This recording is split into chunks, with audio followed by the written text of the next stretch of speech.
Welcome back to English 9. Please take your seat. Welcome back to English 9. Welcome back.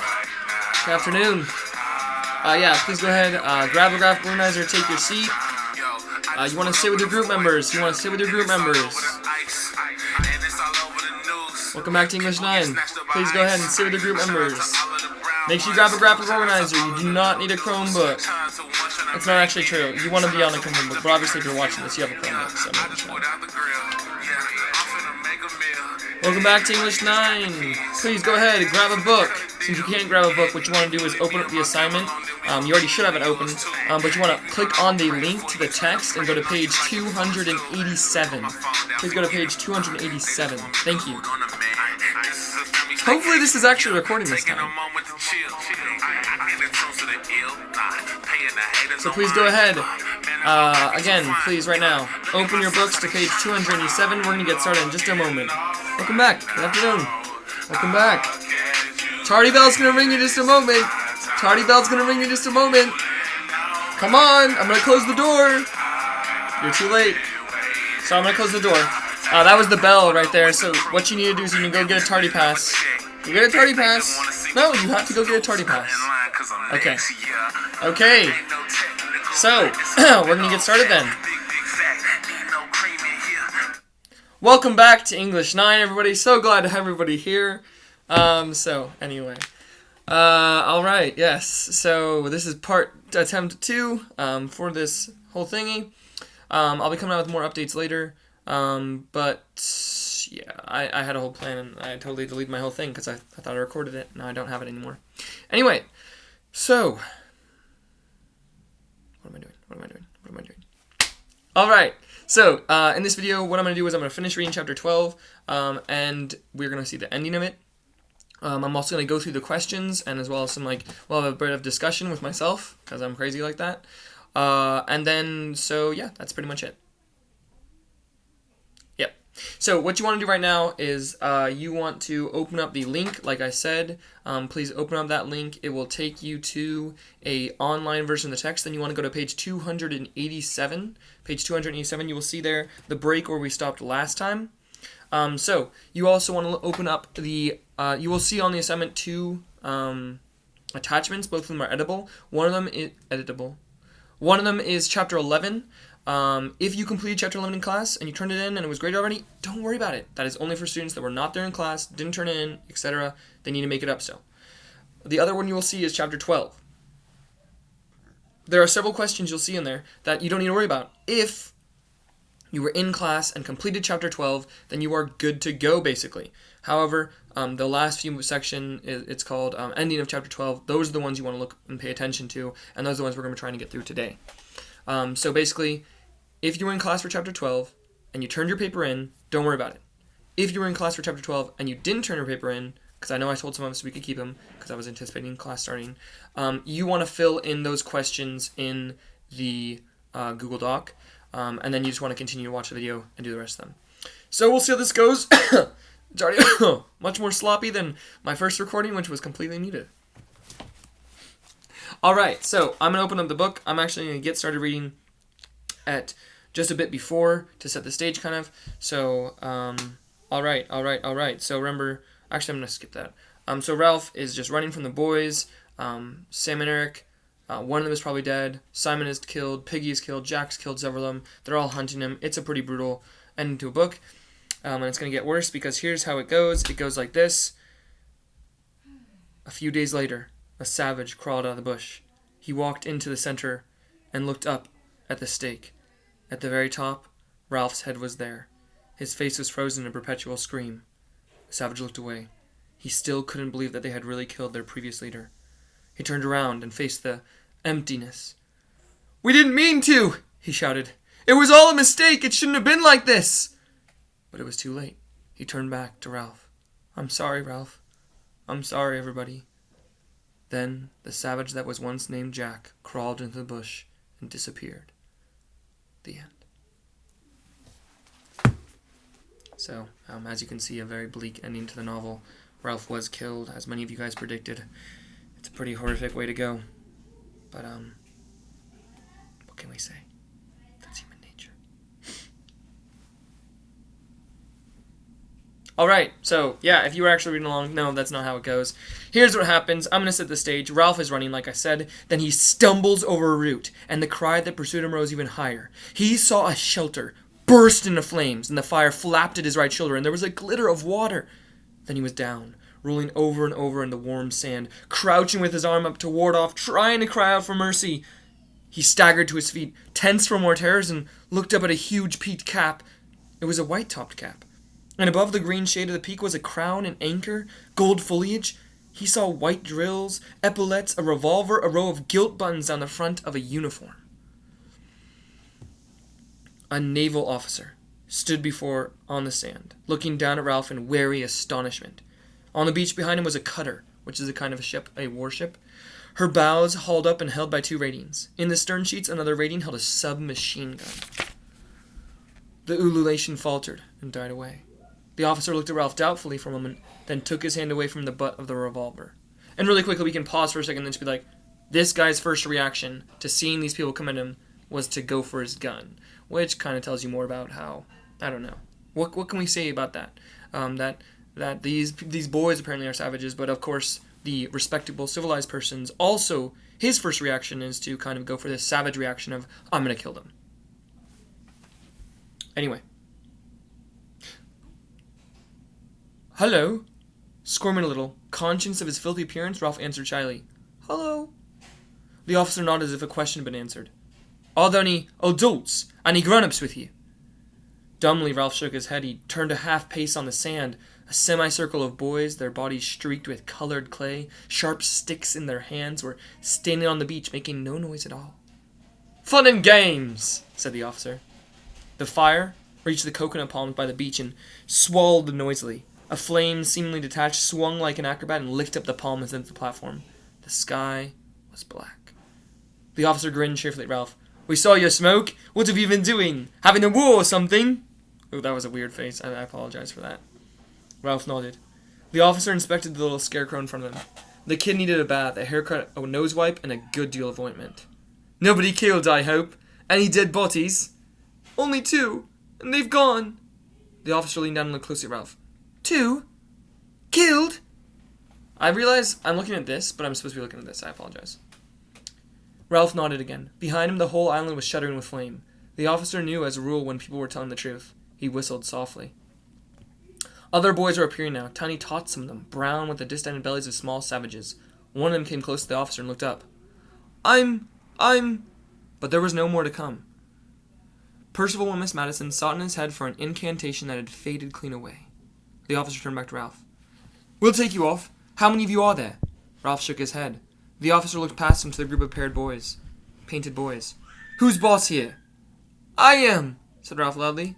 A little boy who wore the remains of an extraordinary black cap on his red hair and who carried the remains of a pair of spectacles at his waist started forward, then changed his mind and stood still. We saw your smoke, and you don't know how many of you there are? No, sir. I should have thought, said the officer as he visualized the search before him. I should have thought that a pack of British boys, you're all British, aren't you, should have been able to put up a better show than that. I mean, it was like that at first, said Ralph. Before things... He stopped. We were together then. The officer nodded helpfully. I know. Jolly good show, like the Coral Island. Ralph looked at him dumbly. For a moment he had a fleeting picture of the strange glamour that had once invested the beaches, but the island was scorched up like dead wood. Simon was dead, and Jack had... The tears began to flow, and sobs shook him. He gave himself up to them now for the first time on the island. Great, shuddering spasms of grief that seemed to wrench his whole body. His voice rose under the black smoke before the burning wreckage of the island, and, infected by that emotion, the other little boys began to shake and sob too. And in the middle of them, with filthy body, matted hair, and unwiped nose, Ralph wept for the end of innocence, the darkness of man's heart, and the fall through the air of the true, wise friend called Peggy. The officer, surrounded by these noises, was moved and a little embarrassed. He turned away to give them time to pull themselves together and waited, allowing his eyes to rest on the trim cruiser in the distance. Was I just blocking the entire video? Who knows? I'm a mess. That's the end of The Lord of the Flies. So, right now, if you've already filled out your Chapter 12 graphic organizer, you're basically good. However, there are a few sections left that you need to complete. So you want to scroll down to the examining the ending section. Examining the ending section. And I have a few questions there. The first one is, where is the hope? Who has the answers? Why I'm saying that is because, of course, in the end, the boys are rescued. Hooray! Salvation. But is it really? The men are on a gunship. We've talked about this before in class, where the adults are always with them. They're above the island, circling above, fighting and destroying each other. And Golding actually comments on his ending by saying this. He says, the officer's like, oh, they're so innocent. They're so unhealthy. You're having fun, haven't you? And then the last sentence he says this. You let him turn away and look at the cruiser. And of course the cruiser, the adult thing, is doing exactly what the hunters do. That is, hunting down and destroying the enemy. So that you say, in fact, to your reader, look, you've been reading about these little boys, but in fact you've been reading about the distresses and the wickedness of humanity. So that's Golding's comment on the ending. And so in light of that the innocent boys on this island are also just messed up. They kill each other, they brutalize each other, they dehumanize each other, they destroy these pigs. And then the answer, the salvation, the adults, they're also coming on this warship that's built to destroy and kill and murder. So in light of that, where is the hope? The boys don't have it. The adults don't seem to have it. Who has the answers? I'd love to see your answer. I would have loved to talk about this in class. We can't. But I'm hoping to really see your answers to that question. So tell me about that. Number 2, it says this. In the end, Ralph weeps for 3 different things. Steph Curry. Number 1, the loss of innocence. Number 2, darkness of man's heart. And number 3, the fall/murder of Piggy. So I also want you to write about one of these things and explain why you think Ralph was especially moved about it to the point that he was weeping. I'm going to pause for a second right there. I want you to pause and answer that first one. Where's the hope? Who has the answers? So please pause right there and answer that first one. Okay, so now I'm going to repeat myself. Now, once you've done that, you can unpause. I want you to tell me this. In the end, telling you to unpause is so dumb because if it's playing, then obviously you've already unpaused it. I don't know what I'm doing. In the end, Ralph weeps for 3 different things. A loss of innocence, the darkness of man's heart, and the fall/murder of Piggy. So now what I want you to do is write about one of these things and tell me why was Ralph so broken up over that? What was going on there? So again, please do that and pause. Okay, so I'm actually going to go back to that top question first. Where's the hope? Who has the answers? I can't talk to you guys. I can't hear your answers. I'd love to, but I can't. So I'll just tell you, I think it leaves a really bleak vision of humanity. Where's the hope? Seems like there is no hope. I'd say that maybe Simon has the answers, but what are they really? I'll end it there. The next one. A loss of innocence, the darkness of man's heart, the fall murder of Piggy. The loss of innocence and darkness of man's heart are kind of the same thing. Ralph was waking up to the realization that it's as if your parents are away for the weekend and you're like, hey, we're going to have a party at our house. And you're doing this whole thing, and then your parents come back. And it's all of a sudden just like a slap in the face. Reality hits in. Ralph is weeping because he's realized they were never innocent. They lost their innocence. And he's also weeping because he's realizing suddenly man has this darkness inside them. The boys that were so innocent are now not. And the men who are coming to rescue them are also prone to war and violence. And then the fall/murder of Piggy. I think we could say a lot here that Ralph is finally realizing that Piggy was his true wise friend. Throughout the entire novel, Piggy was always there for Ralph, but Ralph kind of is rude to him, calling him out for his ASMR, just being generally a jerk to him. And then in the end, he's like crying for Piggy because he suddenly realizes that the person who mattered the most to him is gone. So, you want to tell me one of those things if you didn't already do so? The last one is this. You have to fill in the blanks. A blank boy who wore the remains of an extraordinary black cap on his blank and who carried the remains of a blank at his waist started forward, then changed his mind and blanked. So, you want to go ahead, fill in those blanks, then tell me who is the boy described, how can you tell, and then please comment on this description. And I'd also like you to tell me what's going on here. Comment on the description and tell me what's going on. What is going on in the scene? So go ahead and pause your video and answer those.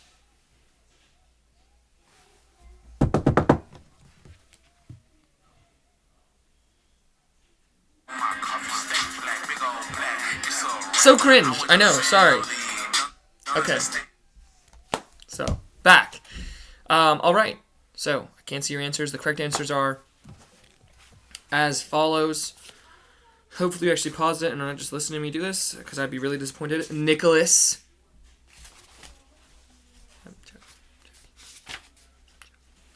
Frederick. If you don't write your answers before doing it, I'm going to call your parents, Frederick. I don't have any students named Frederick. All right. The answer is this. A little boy who wore the remains of an extraordinary black cap on his red hair and who carried the remains of a pair of spectacles at his waist started forward, then changed his mind and stood still. Who was the boy described? It's Jack. Red hair, spectacles, it's Jack. How can you tell? I just told you. Red hair, spectacles. So let's comment on this description. What do we learn about this here? First of all, Jack is called little. It's like, again, that slap in the face. He's suddenly, in the face of adults, he's no longer the chief. He's no longer the boss. He's a little, tiny boy. He's insignificant. He's a child. And he comes to that realization. Also, I think you can talk about how the island is exploding in a flame. There's flames everywhere. The island's on fire. Boys have died. Some of them at Jack's hands. And he is realizing he does not want to take responsibility for it. He starts forward, then he goes, no. And he stays still because he's like, I don't want to take responsibility for what's happened here. So obviously, again, if you're looking at that theme of leadership, responsibility, the consequence of leadership, what happens with unstable leadership, so much can be said about here. So, with that is the end of Chapter 12. The final thing for you to do is answer the review questions if you didn't already do so. Number 1 is describe Ralph's encounter with Lord of the Flies. What's going on here? Pause. And now, I would tell you that, yikes, coronavirus. So. Number 2, explain how the fire at the end of it is incredibly ironic. Number 3, when Ralph is rescued, he cries tears of grief, not joy. Why? Number 4, do you think this is a good end to the novel? Why or why not? I'm really interested to see your guys' answers to that. I know I asked the same question at the end of Hamlet, and I'd love to know, what do you guys think about this one? Did this one end better or no? And then, of course, if it did not, how do you think it should have ended? So that is the end of Chapter 12 on Lord of the Flies. Those are the final 2. Chapter 11 and Chapter 12 seem to be, right now, for the time being, the final 2 assignments that will be entered into the gradebook. I'll send out more updates later as we go on. But those seem to be the final 2 graded assignments. I'm going to try to continue to upload assignments and work and other things like that. I'll send more information later about this as we go through this entire period. That will keep you hopefully sharp, get you ready for when we come back. I mean, I hope we will come back. So, pretty much I would just really stay focused on this Google Classroom. Please continue to check it throughout the day. Make sure you have your notifications on. Try to interact with it. I might post things where I asked you to comment or interact with people and things like that. The one thing I can say for sure is that I'm going to continue doing the Socratic Seminar. Right now I'm planning on having a Socratic Seminar at Friday. I'll have different times that you can come in. It will not be sorted by periods, so you can actually meet up with other people from other periods and have a discussion about that. And so in light of that, you want to continue to work on the Socratic Seminar prep. Open up that assignment in Google Classroom, answer the questions. I know it's more difficult because the text is not this physical copy that we're familiar with. It's this online copy. So I know that's more difficult, and I'll be more understanding with your answers. But I really would like to, I'd love to hear your guys' discussions on this. I was really looking forward to that. I'm really kind of bummed out that we couldn't have it. So, I'm not sure if I left anything out from my previous recording, but that's the end of Chapter 12. Please fill in that assignment, complete it as soon as possible, and I look forward to seeing you guys. Stay safe, stay as much as possible in your houses, especially if you have elderly people in your house. You do not want them getting affected. They're the ones that are most at risk. Take care of yourselves, and I hope that we can come back to the classroom soon. DP, you know! That was cringy. Anyway, so, have an excellent day. I'm going to go ahead and just tune out. Welcome back to English 9. Goodbye. No, wait, sorry. Not welcome back. Goodbye. Cringe. She said she like it, I'm cool. Coffee stay blacker than bluest. I call my family the coolest. Pull up the gear barbecuing. It's been a minute since I got to chill. I know it's still going, actually. I'm not being a boomer again by being like, oh, you didn't realize you didn't pause the video. I know I haven't paused it. Stop making fun of me. It hurts my feelings. Gosh darn it.